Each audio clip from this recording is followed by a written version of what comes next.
Good morning, May. Good morning, Miss Umpad.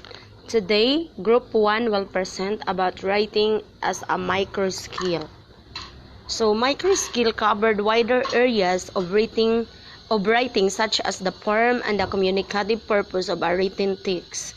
Main idea and supporting idea, the literal meaning and implied meaning writing, and many more. This three is important in a written text. Thus, it is not only about a word, but it is about the whole written. First, there are four kinds of purpose and form. First is to inform, second is to explain, third is to narrate, and fourth is to persuade. So first, the purpose for writing to inform is to share facts and other informational texts such as reports and statements that are supported by facts and truthful evidence. To explain, the purpose for writing to explain is to tell what, how, and why about a topic. For example, is to explain in writing how to do or make something. Third is to narrate. The purpose of writing to narrate is to tell a story. The story can be made up or truthful. Most forms of narrative writing have a beginning, middle, and end. Examples are fictional stories and personal narratives. And the last, fourth, is to persuade. Writing that has a purpose to persuade states an opinion or goal and supports it with reasons and supporting details in order to get the audience to agree, have action, or both. 2. Main idea and supporting idea.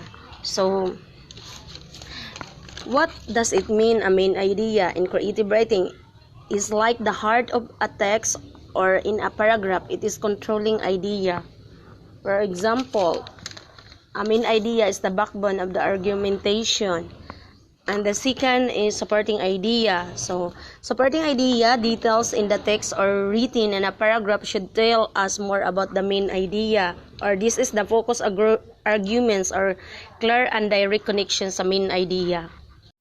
Third, the literal and implied meaning in writing.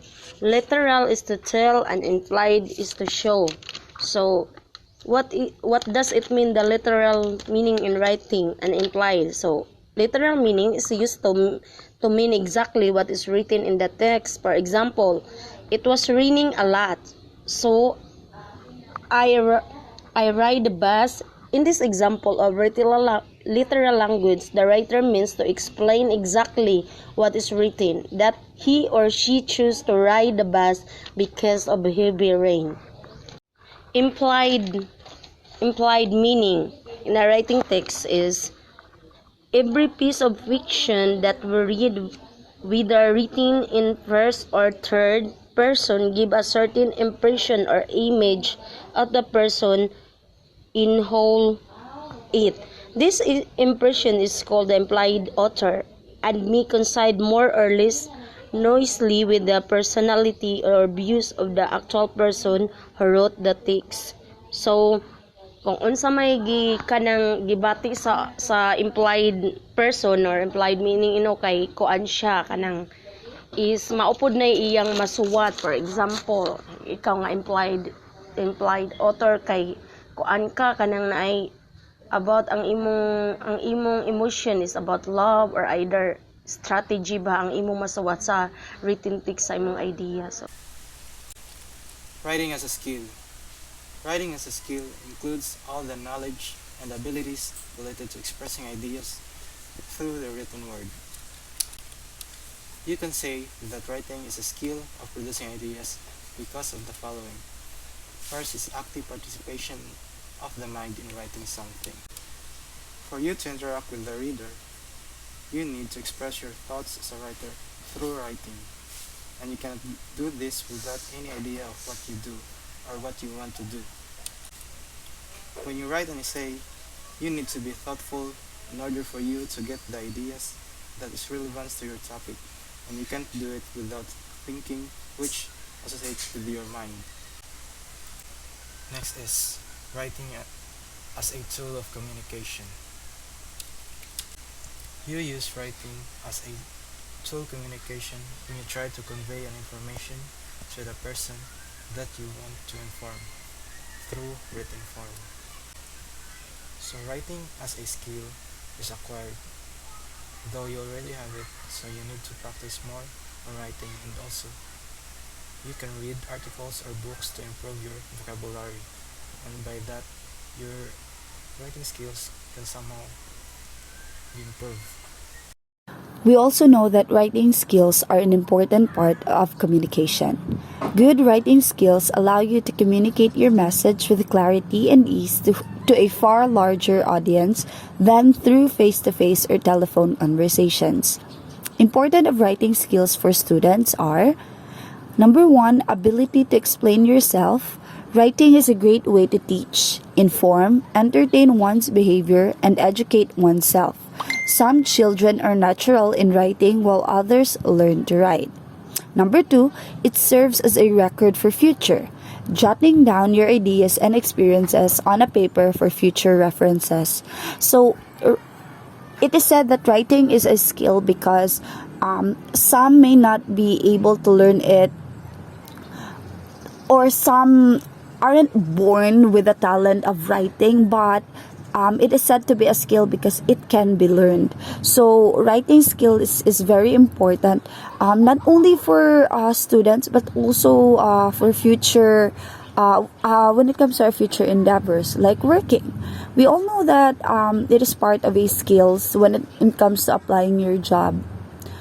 It is part of also a skill at schools because especially as major in English students, we are developed, or our skills are enhanced through essays, through reflections, through writing poems, especially when it comes to our literatures. Also, in general, as a teacher, we are also enhanced, or I mean, we are also encouraged to improve our writing skills because we are able to use this in our day-to-day basis, such as doing lesson plans, like making a PowerPoint for students, or when it comes to discussion as well. So for me, writing is a skill because it helps us communicate better, develop our communication skills, because through writing, even though we cannot say it personally or verbally, we are still able to express our ideas as long as we are able to write the exact contents, or the way we write is very concise. That's it for the writing of skills. For example, narrative writing is a type of discourse, and argumentative writing is another type. There is also a specific type of discourse that is used in poetry verses, in technical manuals that seek to explain how to use something. Generally, scholars talk about four main types of discourse. The first is the argument, the second is narration, third is exposition, and the last is a description. Good day, Miss. Alexa here. So I'm going to report my assigned topic, which is writing as an output or discourse. So in definition, discourse is a broad term used to refer to spoken and written language. We use language in many different social contexts, and our discourse can vary based on audience and the purpose of our speech or writing. So discourse, it is not only limited in written form, but also in the spoken language. It can be used as debate and interviews, oration, declamation, and any means of communication that is two-way process. There is a speaker and there is a listener. So while the term is broad, typically when we talk about discourse, it is related to literature and writing. So when we say literature, it is a written materials with an artistic merits to express human emotions or ideas and many more. So when we talk about different categories of writing, we are also talking about different types of discourse. So Ate Jessa Miss will explain further and give examples about writing as an output or discourse. Thank you, Miss.